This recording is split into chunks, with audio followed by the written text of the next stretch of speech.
Buenos días, alumnos de quinto de secundaria. Hoy vamos a hablar sobre el clasicismo francés. A finales del siglo XVII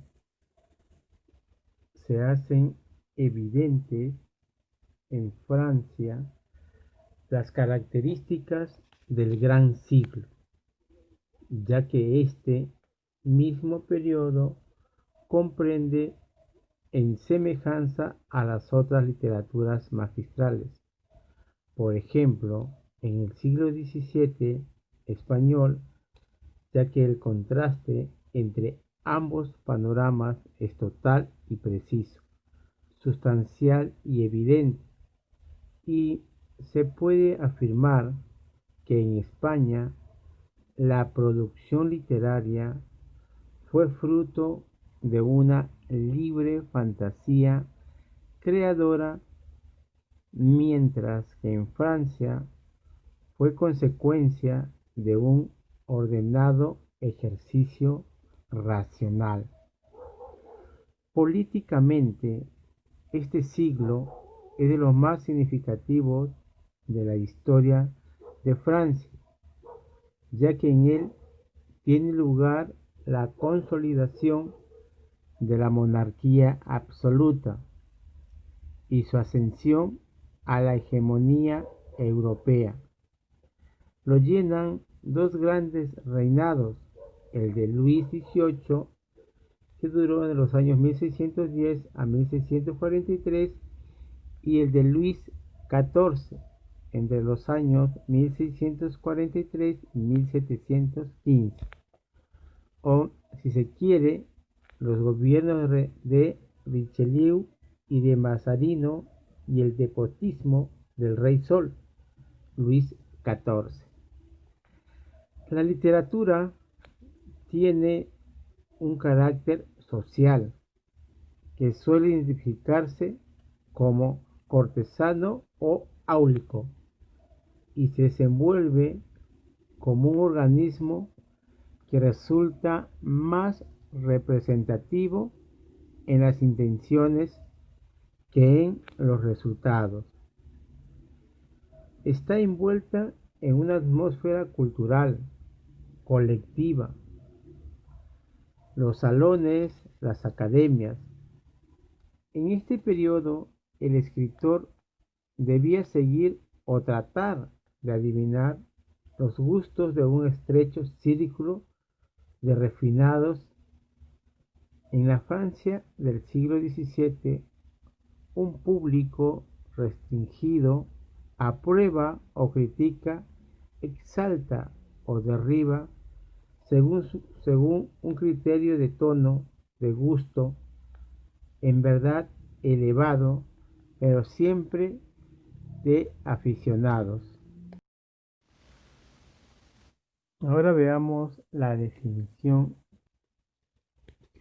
Cuando decae la literatura renacentista y barroca, surge el neoclasicismo, movimiento estético encaminado a recordar o imitar la literatura y el arte clásico de la antigüedad.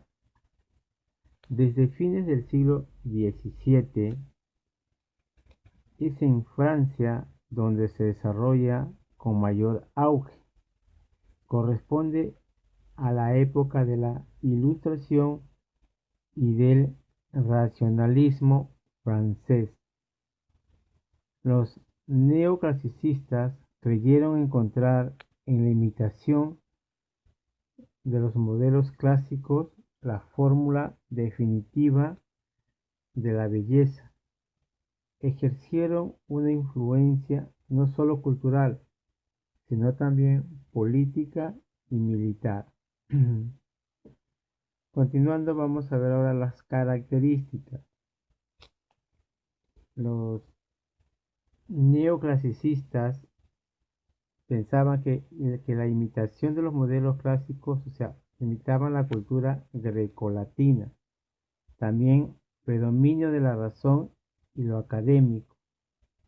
eran respetuosos de las normas y reglas en el arte. Se escribe con rigor métrico. Se preocupaban por la expresión formal. La comedia es didáctica y moralizadora, con personajes de la clase media y aristocrática. Como se dice que imitaban los modelos clásicos, a la mano derecha hay una figura que si no tuviese tantas ventanitas parecería como si fuese barroca. Y de ahí es que se dice que los clasicismo en esa época ellos imitaban lo anterior. O sea, la época antigua pues digamos que pasó por la barroca. Entonces imitaban a ellos. Ven, digamos, como si fuese oro con brillo, eso se utilizaba digamos, en el barroco. Ahora veamos lo que es el control del idioma y las costumbres de la academia y salones.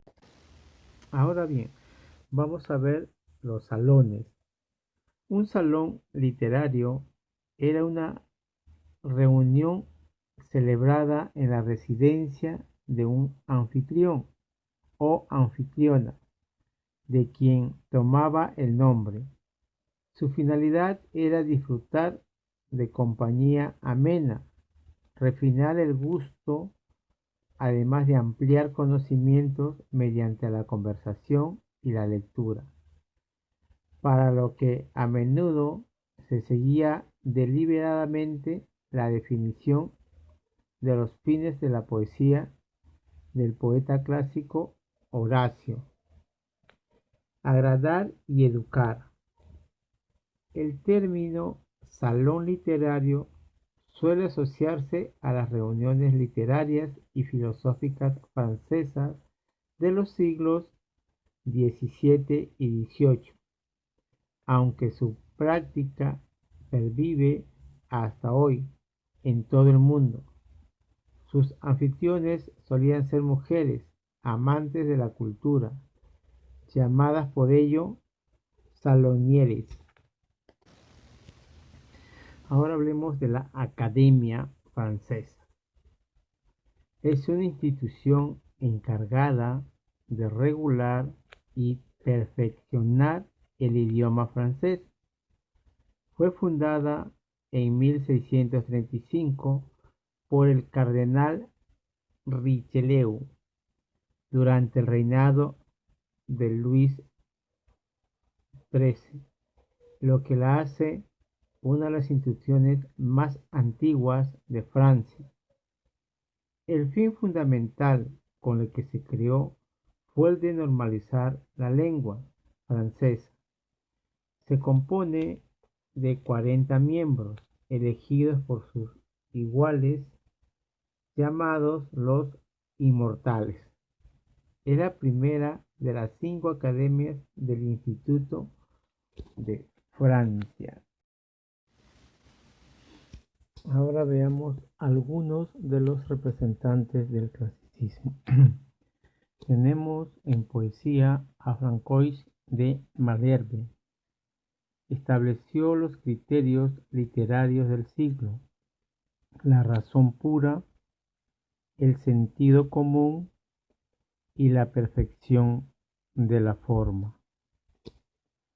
También tenemos en teoría literaria a Nicolas Boileau. Fue el principal crítico literario de la época. Su influencia se extendió por toda Europa. Continuamos ahora con la oratoria. En la oratoria tenemos a Jacques Benigne Bossuet. Fue el predicador más célebre de la época de Luis XIV. Y continuamos con la novela. La mejor novelista de la época fue la condesa Marie Madeleine Madame de Lafayette. Y en fábula tenemos a Jean de La Fontaine. en sus fábulas 1668 y 1624 utilizó las estructuras de las fábulas morales de Esopo. Y en el teatro tenemos a Pierre Corneille en 1606-1684. Fue el primero de los maestros franceses de la tragedia clásica.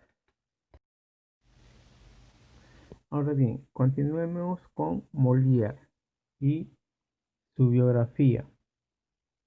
Molière nació el 15 de enero de 1622 y falleció el 17 de febrero de 1673.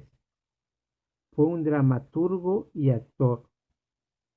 Nació en Francia, París, bautizado con el nombre de Jean-Baptiste Poquelin. Se desarrolló en una familia de la rica burguesía comerciante. Su padre era el tapicero de la realeza. Lamentablemente, la madre de Molière falleció cuando tan solo tenía 10 años.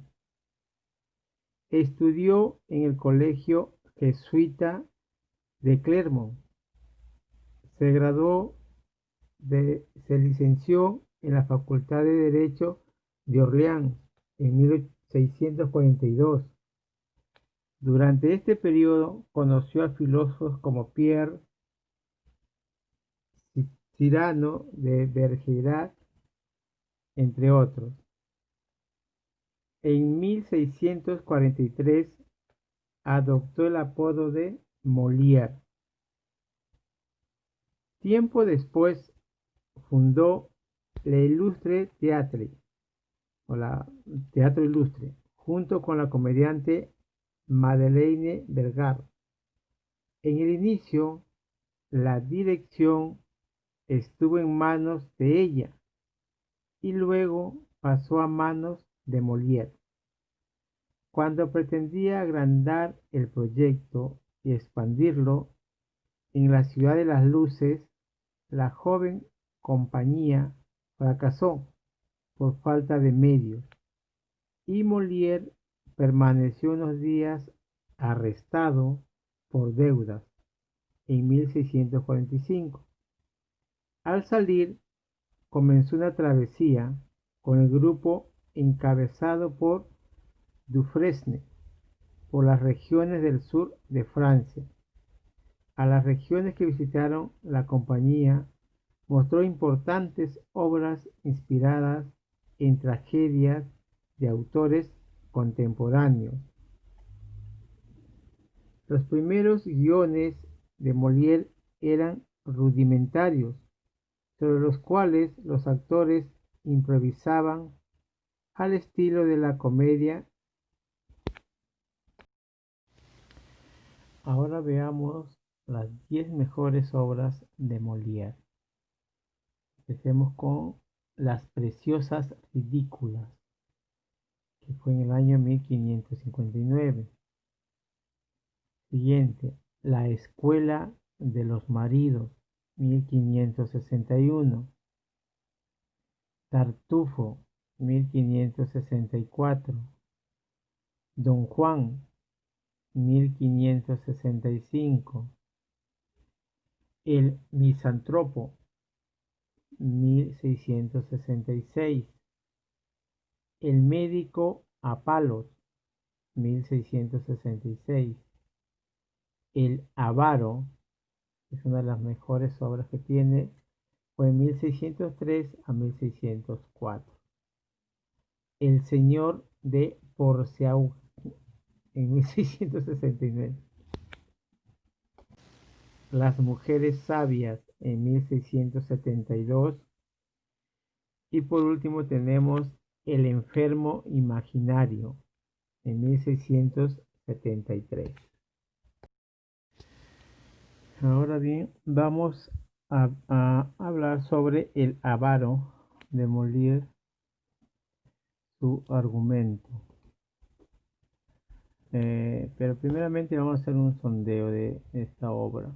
Con el avaro, inspirado en la Aulalaria de Plauto, Molière demuestra mejor que nunca su perfecta maestría en la escritura teatral.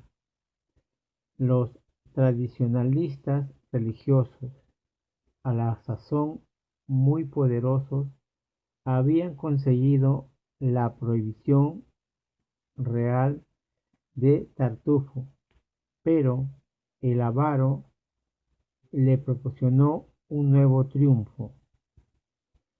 En esta comedia, Molière utiliza todos los resortes del humor. El personaje cómico de Harpagon, lo cómico de la situación. Todos los personajes fingen y, por supuesto, lo cómico de las palabras y los gestos heredados de la farsa y del baile.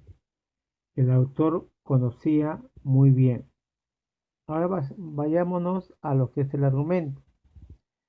Viudo y terriblemente avaro, Harpagon quiere casar a su hija Elisa con Anselmo, un viejo y rico dispuesto a tomarla sin dote, pero Elisa se quiere casar con Valerio, que ha conseguido entrar en la casa de Harpagon contratado como intendente, o sea, como empleado. Al mismo tiempo, Harpagon y su hijo varón, Cleanto, rivalizan por el amor de Mariana. Para ayudar a su amo, el criado de Cleanto, la flecha, roba el oro de Harpagon, acusado en falso. Valerio revela su amor por Elisa. Este tradicional recurso de la confesión termina desenredando toda la intriga. Anselmo descubre que Mariana y Valerio son los hijos que creía haber perdido en un naufragio. Al final, ambas parejas de jóvenes podrán casarse y Harpagon quedará satisfecho al recuperar su preciado oro.